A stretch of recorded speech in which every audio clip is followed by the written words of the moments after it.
साथियों नमस्कार, मैं हूं सकीना और आप देख रहे हैं नवोदय प्लस टाइम्स। आइए देखते हैं आज की यह खास खबर। पिछले कई महीनों से उत्तर प्रदेश राज्य ग्रामीण आजीविका मिशन के कर्मचारी अपनी विभिन्न मांगों को लेकर परेशान हैं, लेकिन सरकार उनकी मांगों को पूर्ण नहीं कर रही है। इसलिए बार बार उत्तर प्रदेश राज्य ग्रामीण आजीविका मिशन कर्मियों को आंदोलन की राह पकड़ना पड़ रही है। इसी क्रम में आज एक बार फिर उत्तर प्रदेश राज्य ग्रामीण आजीविका मिशन कर्मियों ने अपना आंदोलन शुरू कर दिया है। मिशन के कर्मचारियों ने आज लखनऊ जाकर मिशन के मुख्यालय के सामने शालीमार पार्क में एकत्रित होकर पूर्णकाल बहिष्कार की घोषणा कर दी है। आंदोलन स्थल पर हमारे संवाददाता शाहिद खान मौजूद हैं। आइए जानते हैं क्या कहना है उत्तर प्रदेश के 75 जनपदों से आए जिला मिशन प्रबंधक, ब्लॉक मिशन प्रबंधक, कंप्यूटर ऑपरेटर्स और अकाउंट असिस्टेंट आदि कर्मचारियों का। नवोदय प्लस टाइम्स के लिए लखनऊ से हमारे संवाददाता शाहिद खान की इस रिपोर्ट में।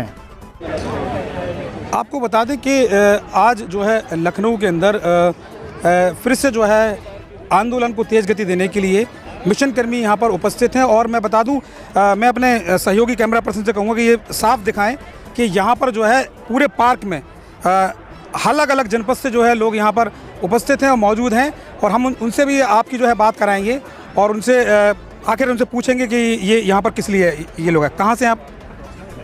देवरिया जनपद से हैं। तो कितने लोग आए आपके साथ? हमारे यहाँ लगभग 60% 70% लोग आए हैं। बाकी कुछ लोग रास्ते में हैं, वो भी लोग। क्या है आज किस लिए आप लोग एकत्रित हुए?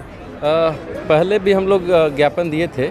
हमारी 2015 में जो HR पॉलिसी लागू थी उसको बाद में ये पहले तो मिलता था, लेकिन बाद में इसको रोक दिया गया है। नियुक्ति के समय हमारी विभागीय संविदा थी जिसको बाद में आउटसोर्स कर दिए हैं।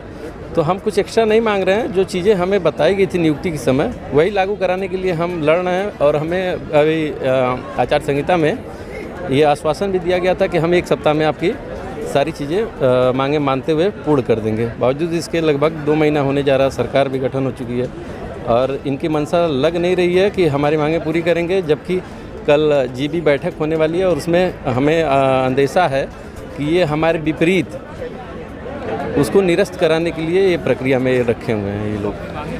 अगर यहाँ का मैनेजमेंट अगर आप लोगों का साथ नहीं देता है तो इस लड़ाई को कहाँ तक लेके जाएंगे आप? हम तो अनिश्चितकालीन हड़ताल पे हम अब लड़के ही जो भी मिलना है हमें हम लेकर ही जाएंगे, अन्यथा यहीं रहेंगे या फिर मतलब कार्य वापसी तो नहीं करेंगे। क्योंकि हमारी मांगे जो है जायज़ है, बिल्कुल जायज़ है। आप नियुक्ति के समय कुछ कह के देते भी हैं फिर बाद में इसको रोक देते हैं, ये नीतियाँ तो ठीक नहीं है। महंगाई इतनी महंगाई बढ़ती जा रही है। पेट्रोल देख लीजिए या हर एक चीज़ देख लीजिए कितनी महंगा हो गया। दूध तक 60 रुपये लीटर मिल रही है और हमें 5 सालों से इंक्रीमेंट 1 रुपया नहीं मिला है। हम फील्ड में भ्रमण करते हैं, सारे काम करते हैं, अपने पैसे लगाते हैं, वे हमें समय से भुगतान नहीं होते, हमारे भत्ते रोक दिए जाते हैं। तो ये दोहरी चरित्र वाली चीज़ें ठीक नहीं है। पार्क में कई जनपदों के जो है कहा जा रहा है, बताया जा रहा है कि 75 जनपदों से यहाँ पे जो है मिशन कर्मी उपस्थित है। और भी कुछ साथी अपनी बात रखना चाहेंगे। मैं सीधे तौर पर उनसे आपको रूबरू करा रहा हूँ। जी बताइए। जी, पहले तो आप मीडिया कर्मी को समस्त हमारे मिशन स्टाफ की तरफ से बहुत बहुत धन्यवाद कि आप लोगों ने हमारी बातों को पूरे जनमानस और शासन स्तर तक पहुंचाने का काम कर रहे हैं। हम लोग अपनी पूरी टीम के साथ जनपद मिर्ज़ापुर से आए हुए हैं और इस राज्य के जितने 75 जनपद हैं जहां हमारे मिशन का कार्य चल रहा है, सारे जनपद के हमारे समस्त सहकर्मी आए हुए हैं। कुछ किन्हीं कारणों से अपने नहीं आ पाए हैं। हमारी मांग ये है कि जो 12 शासी निकाय में जो एप्लीकेबल हुआ था, पास हुआ था जी, वो सारे चीज़ जो है दे दिया जाए। लेकिन विगत 2 साल से किसी को नहीं मिला है, किसी जनपद में 1.5 साल से नहीं मिला है, किसी जनपद में 3 साल से नहीं मिला है। स्थिति ये है। मैं बता दूं कि जनपद मिर्ज़ापुर में हम लोग काम करते हैं। हमारे एक ब्लॉक 80 किलोमीटर है जी। इस चिलचिलाती हुई 44-45 डिग्री टेम्परेचर में मोटरसाइकिल से जाना होता है, हीट स्ट्रोक हो जाती है। ना इंश्योरेंस है, जब एप्लीकेबल है तो आप इंश्योरेंस क्यों नहीं दे रहे हैं? हमारे कई साथी जो है इंश्योरेंस एक्सीडेंट हो गया, वो जो है उनकी मृत्यु हो गई, उनके परिवार को कौन देखेगा? हम कहीं भी किसी भी संस्थान में काम करते हैं जहां हमारी सोशल सिक्योरिटी होती है, फाइनेंशियल सिक्योरिटी होती है, तभी तो हम काम करते हैं। हाँ, चाहे आप हो, हम हो, कोई भी हो। जब ये सरकारी कर्मचारी काम करते हैं, इनको सारी वो सुविधाएं मिलती है, क्या हम इनसे कम काम करते हैं? ठीक, आप हमको राज्य कर्मचारी नहीं मानते, लेकिन जो शासी निकाय से भारत सरकार की जो गाइडलाइन है उसको आप एप्लीकेबल किए हैं, तो उसको आप क्यों नहीं दे रहे हैं सबको? समझ मजबूर होकर हम लोग इससे पहले भी आंदोलन किए थे, चुनाव से पहले, तो इन्होंने लिख के दिया था कि ठीक है हम आपकी सारी मांगें मानते हैं और चुनाव जैसे आचार संहिता हमारी कुछ लीगल मजबूरियाँ है, अभी हम नहीं दे सकते, बाद में आपको देंगे। लेकिन दिए क्या, सिर्फ जो है फिक्स्ड ये दिए। चाइल्ड अलाउंस हमारे जितने सहकर्मियों हैं जिनके बच्चे पढ़ रहे हैं, जिन्होंने लगाया था, डिमांड किया था, लेटर तो आ गया लेकिन पैसा नहीं आया। क्यों रोक दिया, क्या कारण है? ऐसे तो आप जो है एक कार्यक्रम कराने के लिए 1000 करोड़ रुपया खर्च कर देते हैं, और मिशन कर्मी को जो है उनके बच्चे पढ़ रहे हैं तो उनको देने के लिए आपके पास 2 करोड़ 4 करोड़ रुपया नहीं है। क्यों रखे हैं? HR पॉलिसी में है, जब काम ले रहे हैं आप, हमारे कामों में गड़बड़ी है तो बताएं उसके लिए। लेकिन जब हम तन्मयता से काम करते हैं, हम उसके लिए काम करते हैं जो कि समाज के अंतिम पैदान पर बैठे हुए सबसे गरीब महिलाएं हैं, जिनकी गरीबी से निकालने के लिए हम काम करते हैं, और आप उनको ही खुद गरीबी में डाल रहे हैं। वो क्या दूसरे को गरीबी से निकालने? अध्यक्ष जी, पिछले 2 महीने पहले आप यहाँ पर आए जी, क्या आश्वासन आपको मिला? यहाँ का जो मैनेजमेंट है, क्या उसने आपसे कहा, और अभी क्या आपकी आगे की रणनीति, क्या आप करना चाहेंगे? थोड़ा कैमरा पास में लेके आइए। देखिए, सबसे पहले मैं आप लोगों का बहुत बहुत धन्यवाद करता हूँ। ये जो मेरे सारे बंधु आए हुए हैं, सभी यूपीएस सालनम स्टाफ हैं, और आप जैसा आपने बताया कि पूर्व में हम लोगों ने धरना प्रदर्शन किया था, ज्ञापन दिया था, लेकिन विभाग द्वारा बार बार आश्वासन ही खाली दिया गया, उसको धरातल पे नहीं लाया गया, किसी चीज़ को लागू नहीं किया गया। अब फिर यहाँ सुना जा रहा है कि जो चीज़ें ये लोग कह रहे थे लागू करेंगे, अब उस चीज़ को भी डिमोटिवेट कर रहे हैं। मतलब उसके बावजूद फिर वो सारी चीज़ डिमोटिवेट करके कि आप इसके काबिल नहीं हैं। आप एक पत्र जारी करते कि मैं काबिल हूँ, उसके बाद दूसरा पत्र जारी करते मैं काबिल नहीं हूँ, ये कहाँ का न्याय भाई? कौन सा मतलब नियम कानून और कौन से संविधान में लिखा हुआ कि एक बार आप एक्सेप्ट कर सकते हैं कि हाँ आप सब एलिजिबल इस चीज़ के लिए हैं, उसके बाद दूसरी बार उसको डीएक्टिवेट कर रहे हैं कि आप इस चीज़ के एलिजिबल नहीं हैं? तो हम लोग की मांगे यही है कि जब तक आप ज़मीनी स्तर पे हमारी सारी चीज़ें नहीं आ जाती है, तब तक हम समस्त जनपद कोई भी काम नहीं करेगा, संपूर्ण रूप से कार्य बहिष्कार ऐसे चलता रहेगा जब तक आप ज़मीनी स्तर पे, जब तक लिखित आश्वासन हम लोग के ऊपर जारी करते हुए लेटर पूर्ण रूप से जब तक लागू नहीं होता, हम लोग वापस नहीं जाएंगे। संपूर्ण रूप से पूरी HR पॉलिसी हमारी लागू होनी चाहिए, तभी हम बैक जाएंगे। चाहे हमारे वो कंप्यूटर ऑपरेटर बंद हो, चाहे असिस्टेंट महोदय हो, चाहे BMM हो, चाहे DMM हो, चाहे हमारे YP हो, जो भी समस्त मिशन स्टाफ के लिए जब तक पूर्ण रूप से HR पॉलिसी लागू नहीं की जाती है, पूरे 75 जनपद कार्य बहिष्कार से वापस नहीं जाएगा।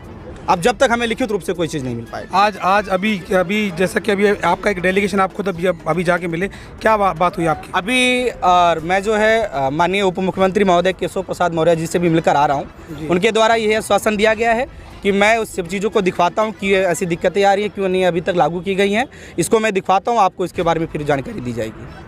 ये आश्वासन देते हुए उन्होंने हमको वापस बताया गया। तो ये हमारे साथ जो है उत्तर प्रदेश राज्य ग्रामीण आजीविका मिशन के जो है प्रदेश अध्यक्ष थे, साथ में थे। उन्होंने जैसा कि बताया कि ये इनकी जो मांगे हैं, इनकी जो लड़ाई है, जब तक इनकी ये मांगे पूरी नहीं होती हैं, ये अपने आंदोलन को, अपने प्रोटेस्ट को ऐसे चलाते रहेंगे। और मैं आपको बता दूं कि पूरे लखनऊ के जो है, लखनऊ में आज जो है शालीमार पार्क में 75 जनपद के सारे मिशन करीबी यहाँ पर उपस्थित है। आइए देखते हैं कि इनकी जो मुहिम है, आप लोग कहाँ से? सर आगे थोड़ा आगे आइए।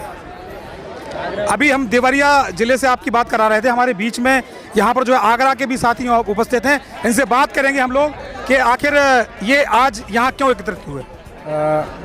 सभी को नमस्कार। मैं जिला मिशन प्रबंधक आगरा से हूँ, और हमारे साथ हमारे ब्लॉक की भी कमेटी जो टीम है हमारी, और ज़िले की भी टीम, और सभी जनपदों से, 72 जनपदों से यहाँ पे आज एकत्रित हुए हैं, क्योंकि हम लोगों को पिछले 1-2 महीने पहले से ही हम लोग एक प्रयास कर रहे हैं कि जो हमारी पहले की मांगें थी, जो हमारी HR पॉलिसी थी और जो HR मैनुअल है, और सबसे बड़ी बात कि जो आज की डेट में हमको आप थर्ड पार्टी रख रहे हो, क्या ज़रूरत है किसी को थर्ड पार्टी को 2-2.5-3% कमीशन हमारी सैलरी का देने का? उससे क्या औचित्य होता है?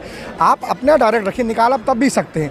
आज हम 194J में क्यों अपनी सैलरी का वो भरते हैं, ITR क्यों भर रहे हैं? हम 194(2) में क्यों नहीं भरते?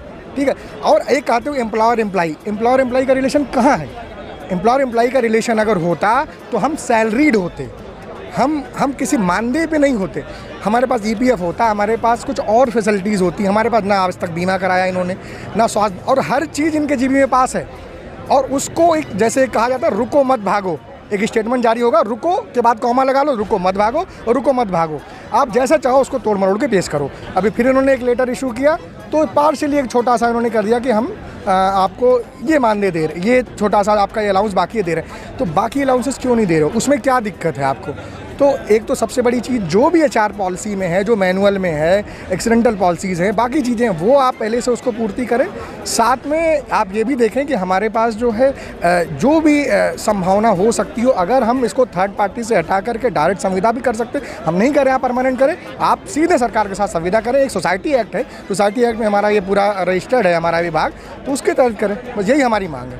धन्यवाद। हमारे साथ में कुछ महिला शक्ति भी बैठी हुई हैं, उनसे भी हम बात करेंगे। आइए आप लोग भी अपनी बात रख सकते हैं। कहाँ से आई हैं? चलो बैठ जा रहे हैं हम आपके साथ। कहाँ से? आगरा जिला, आगरा से। क्या मांगे लेके आप यहाँ पे? सर हमारी मांगे ये है कि सर हमारी मांगे ये है कि जो हमारी HR पॉलिसी ज्वाइनिंग के टाइम मिली थी, वो हमारी HR पॉलिसी लॉगिन नहीं हो रही है और हमें थर्ड पार्टी से हायर किया गया, हमें डायरेक्ट नहीं रखा गया है। तो इसलिए हम सारे इकट्ठे हुए हैं कि जो हमारे लिए नियम बनाया गया तो पूरी तरह लागू किया जाए और हमें थर्ड पार्टी न रखा जाए, डायरेक्ट हमें किया, जैसे हमें PF, आपका स्वास्थ्य बीमा, बहुत तरह की ऐसे फैसिलिटी है जो हमें प्रोवाइड नहीं होती है। FLT वगैरह जो है पिछले 3 सालों से ये भी नहीं मिल रहा है, इंक्रीमेंट नहीं हो रहा है। इसलिए हम इकट्ठा हुए हैं कि हमारी जो मांगे हैं हमें दिया। इस खबर में बस इतना ही। सकीना को दीजिए इजाज़त, थोड़ी देर में फिर मिलते हैं एक नई खबर के साथ। और हाँ, अगर अभी तक आपने हमारे चैनल को सब्सक्राइब नहीं किया है तो कृपया अब कर दीजिए और ताज़ा तरीन खबरों के नोटिफिकेशन के लिए बेल आइकन पर क्लिक कीजिए।